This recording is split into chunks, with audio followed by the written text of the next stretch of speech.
it's very much the same right now as it is today back then, just in various different ways. So, I mean, the number one way to enslave a person, the number one thing that's synonymous with slavery is modern day prison. So if whatever you're doing, we can attach that with the prison sentence, then it's basically the same thing, just in a different model. It's crazy because, you know, they took Uncle Bill's stuff all off. But yet, you know, y'all know the story about Charlie Sheen and whatnot. They still play his stuff, bruh. And I'm like, well, he didn't openly admit to doing stuff. Like, but he still have his TV time, air, and whatnot. They still play his stuff and whatnot. But they took off the Cosby Show and all the other stuff. Right. I was like, man, it's just the way society, like, come on. And let me tell you how crazy it gets. There are people that would not want what R. Kelly is doing or has done to his victims to happen to their own people. And I'm talking about black people. But because of the racial divide and disconnect, there are people that are still advocating for R. Kelly just because white people aren't being held accountable the same way.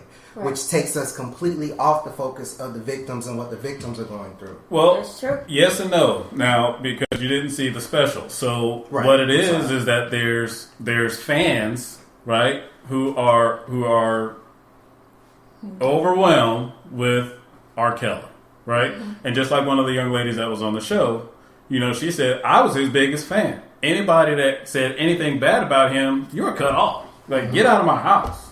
She was that deep, bro. Like, so it's just like, hey, if you're that infatuated, if you adore him, if you put him on a pedestal in this capacity, and, you know, or it really, let's call it what it is. So he's an idol, right? In your eyes. So you've idolized this person, and if anyone says anything about them, now you're up in arms and you're going to defend them when you don't even really know the first thing about this individual. Right. The only thing you know is that he's a musical genius, right? And you know, there are some artists, you know, men and or women, they end up becoming, you know, let's put it out there, sex symbols. You know, you hear all that, you know, when Usher first came out, you know, Usher, and, you know, when you know, Bob came out, and Bobby, you know. So, you know, there are generational men and generational women, like even now Beyonce. A lot of the young boys, you know, are just like, oh man,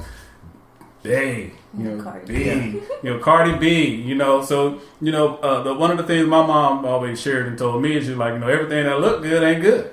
You know what I mean? So it's just like, yeah, you might, you know, have your hips and you know, all the curves in the right place, but that don't necessarily mean that you're right for me, because you might have it, but your attitude might suck. Right. You know, so that when we begin to look at these things, we know that there's going to be another star who comes, right, because they are good at what they do. Right. But, you know, Charles Barkley said it best, you know, I'm not your role model. And he took a lot of grief for that. You know, back in the I think it was the 90s. You know, he said, you know, I'm not your role model. So if he's being 100% transparent, and because he's not who people want him to be in their eyes, but you have someone telling you, you know, 100, you know, as we say, keep it at 100, you know, unadulterated, unfiltered truth, saying, listen, you don't know jack about me. You know, you see me playing basketball, but you don't know who I am. Right. You don't have a close personal relationship with me. Right. So, you know, we have to, as people as a whole in society, just say, hey, you know what? This person musically, as far as their talent, they are gifted, man. I mean, that boom, they got it. But I can't sit here and vouch for them because I don't know. I don't have a personal relationship with them. I don't spend any time with them, you know, off the stage or off the camera to, you know, to see what their character and or integrity is. And that's what's happening. Even with the ones what you're speaking of is, you know, they put them on such a pedestal that they are so blinded and refuse to see what has transpired until they're in this ensnarement. Right. I posted something on, you know, one of my social media pages. It was probably a couple of years ago or so. Is that, you know, jailers and first have the best bait. They know what you want. They know what you need. And once they dangle it in front of you, once you jump at it, we got you. It's too late to get out of this situation or circumstance now because I already know what's going to entice you. So think about this. Think about this is R.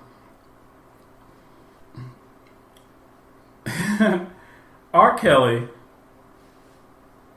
having perfected his craft began to call himself the Piper. Now, when I first heard that, I'm like, red flag.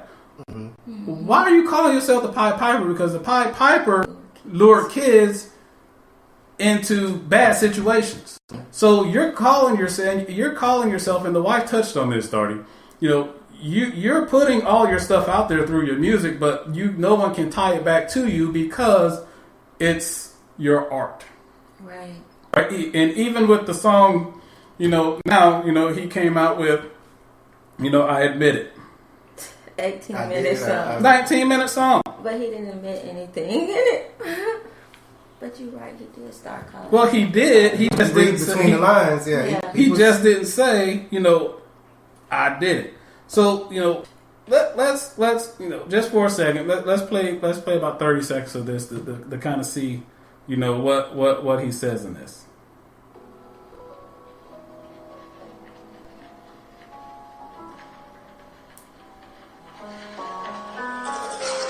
I admit I done made some mistakes, and I have some imperfect ways. I admit I helped so many people, and them same damn people turn fake. I admit it was so hard to focus. I go to classes. I admit that I dropped out of school. I admit that I wasn't that cool. I admit I just feel like retiring. Admit I just don't feel like trying. But all my real niggas around me keep telling me, girls, that you gotta keep climbing. Now, what was the first thing he was talking about? School. Mm-hmm. Right? You just touched on that.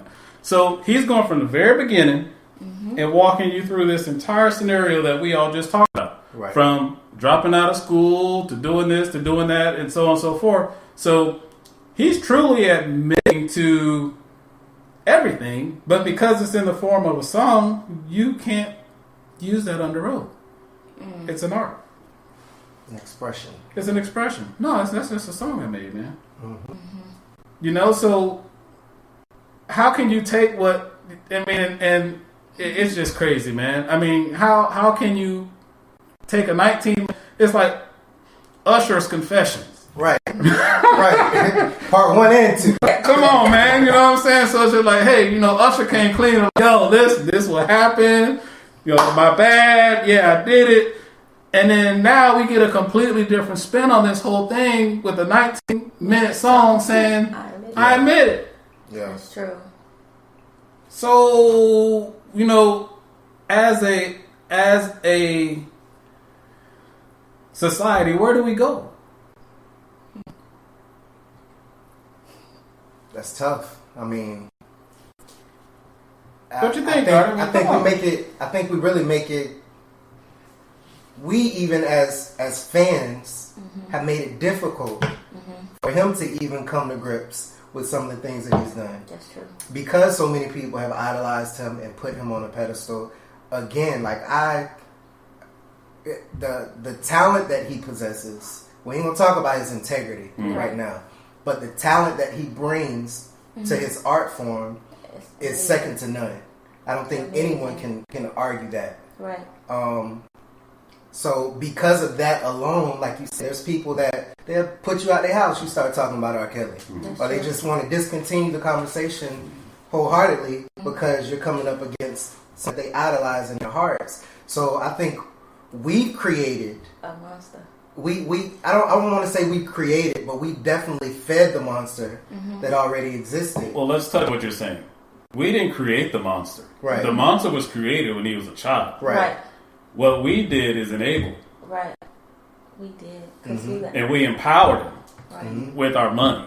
That's true. But by the time we recognized it, it was too late.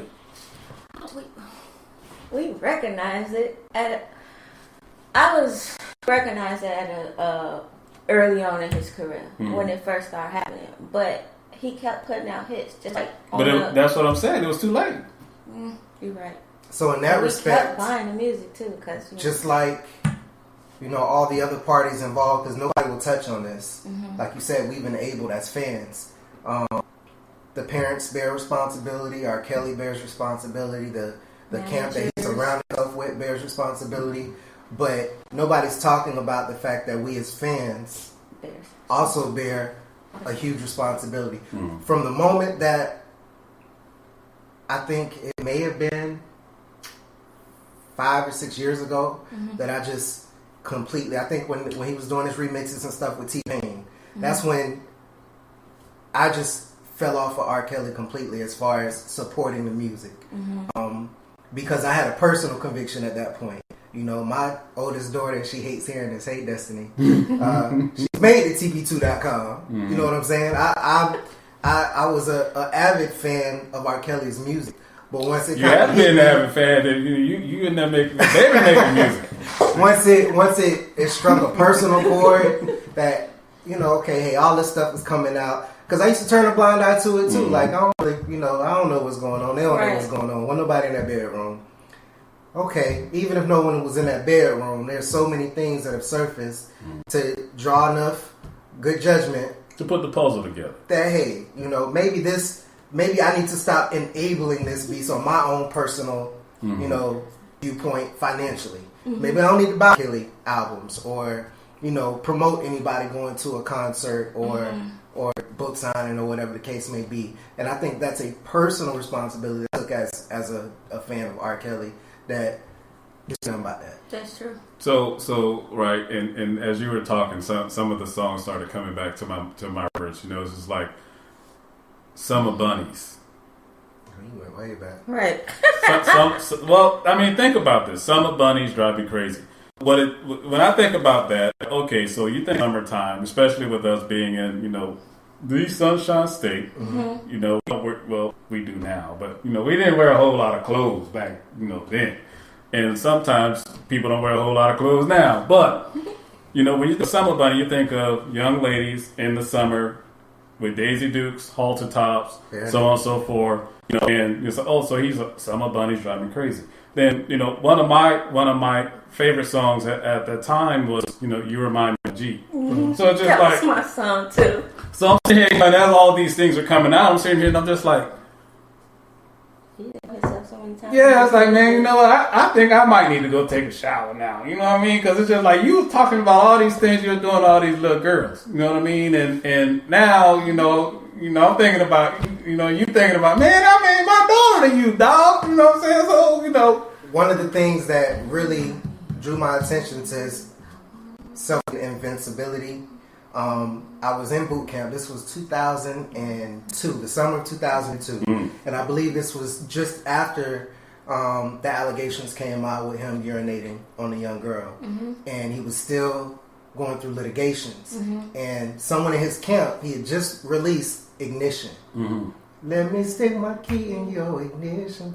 He had just released that. His camp was like, dude, I don't really think this is a song that, with everything that's going on right now, you need to be putting out. But it got a hit. He didn't care. He put it out, and it was a chart topper. And the remix. So it was like, again, we as fans gave him the tenacity to keep doing what he was doing, not just on the music scene, but whatever was helping create that music. To feed and empower, his extracurricular activities behind the curtain, and that's what we're talking about today. And it's crazy, He's putting out hits.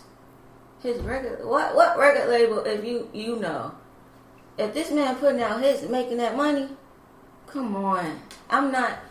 Go ahead and put that song down. R. Kelly was putting out hits after hits after hits after hits after hits. And then the other thing is, if you think about the one thing that God gave us all, and I started thinking about this when you were talking about the Pied Piper, He gave us free will. So if you will allow yourself to be lured in by whatever vices it may be, then that is your free will, and you succumb to whatever that was initially. But is it really free will? Because think about this: if you're dealing with an adolescent, right, it's a young teen, or a soon-to-be adult, because he was looking at the demographics of 16, 17, to where they were